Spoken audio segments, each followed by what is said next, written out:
Okay, I want to talk about the inside stuff.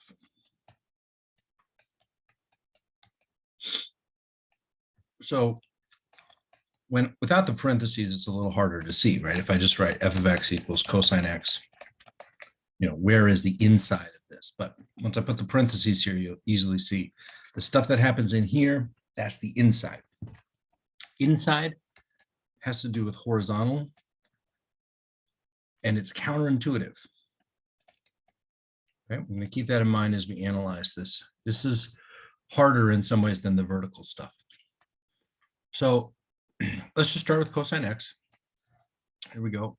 Starting off at the top here, because when the angle measurement theta is 0, we're at a maximum of 1. We decrease from there, hitting our 0, and then our minimum at pi -1. This is this point here. This is 0, 1. And then we come back up. Okay. So what are some of the things that can happen? Well, first of all, if we throw a negative in this particular function inside, we know that that's a flip. This is a horizontal flip. But what happens if I flip this horizontally? Nothing. And that's because this has even symmetry, which means it's horizontal symmetry. And this, in fact, is a key feature of cosine, is that cosine x is the same as cosine of negative x. We've seen that before with, solving for multiple solutions. The place where we got a matching value was just the negative of whatever we started with, right? So, for instance, cosine of 30 is the square root of 3 over 2. Well, so is cosine minus 30. It's also square root of 3 over 2. Okay, so this is not very interesting. Now, let's talk about throwing in a multiplier. So what if we look at g of x equals cosine 2x? Okay, so first of all,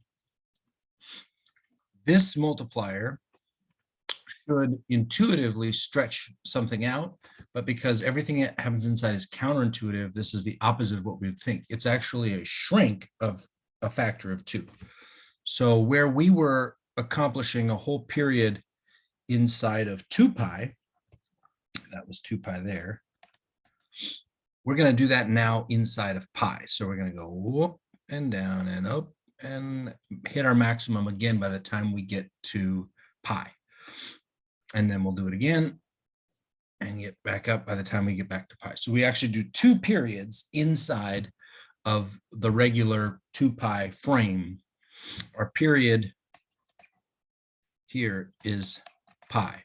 And this sets up a relationship between b, the multiplier of x, the coefficient of x, and the period. B equals 2 pi over t. There's various ways you can say that. You can flip it around. T equals 2 pi over b. And you could just say b times t has to be equal to 2 pi. Those are different ways of saying the same thing.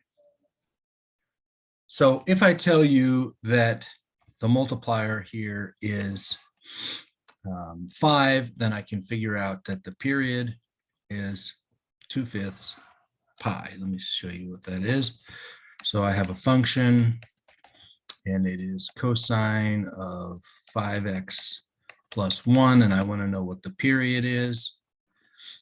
So I look at this value here. So 5 equals 2 pi over t.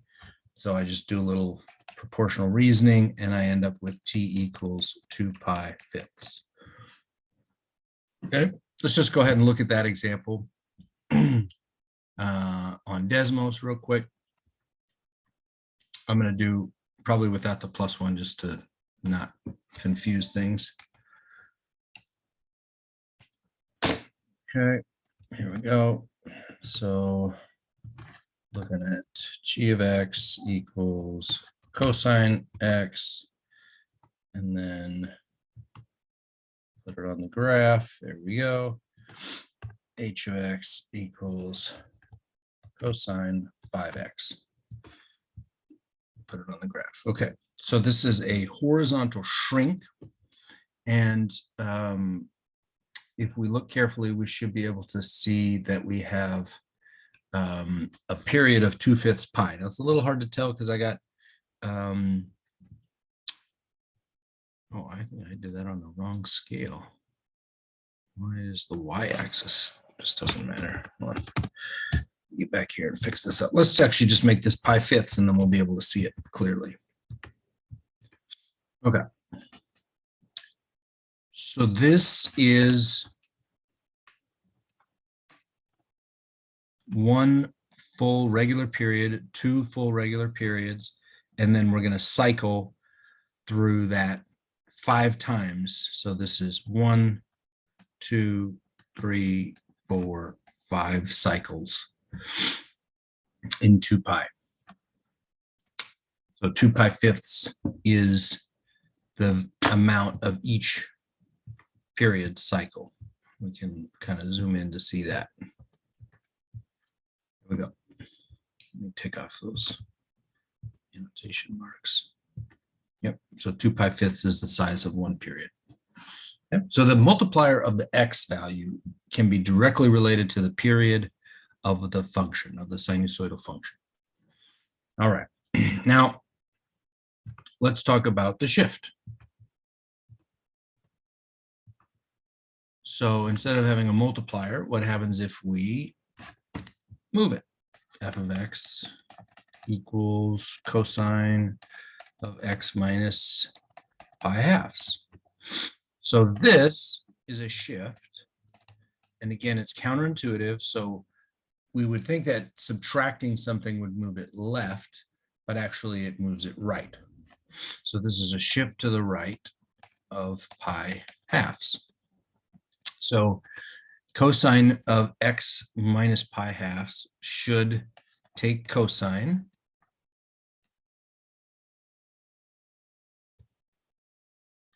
and just move it to the right, pi halves.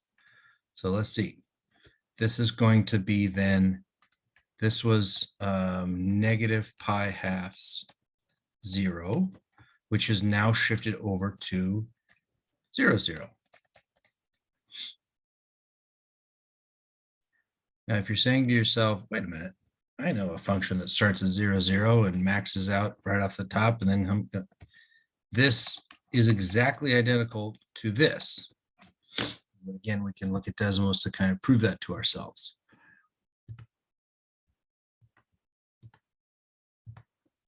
Okay, so looking at cosine of x minus pi halves. Okay, and then let's take a look at sine x.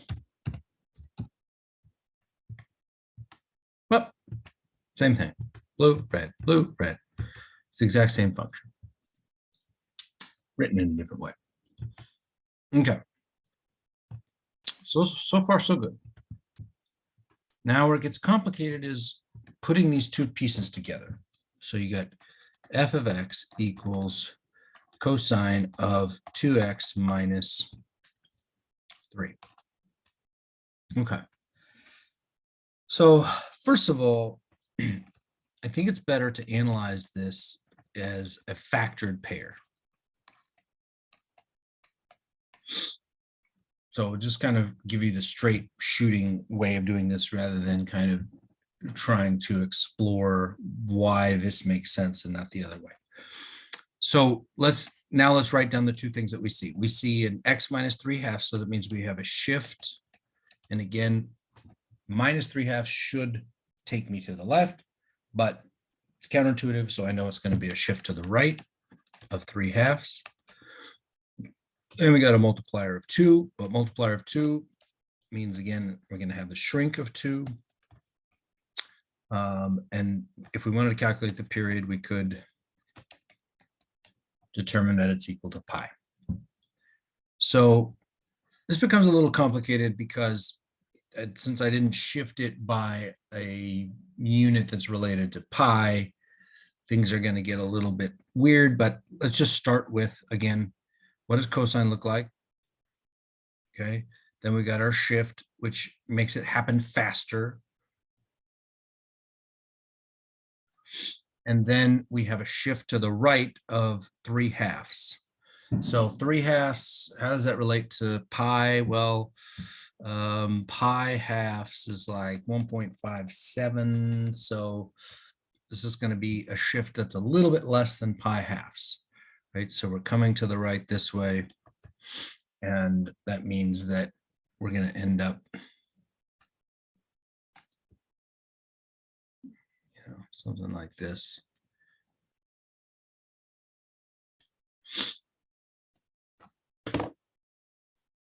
I don't think I would ever ask you to draw something that kind of, it bothers me, the kind of untethered 3/2. How does it compare? Where does it put us? Let's look at it in decimals. Okay, we got cosine x, good. And then I'm gonna get rid of that one. And we're gonna do cosine, cosine 2x minus 3.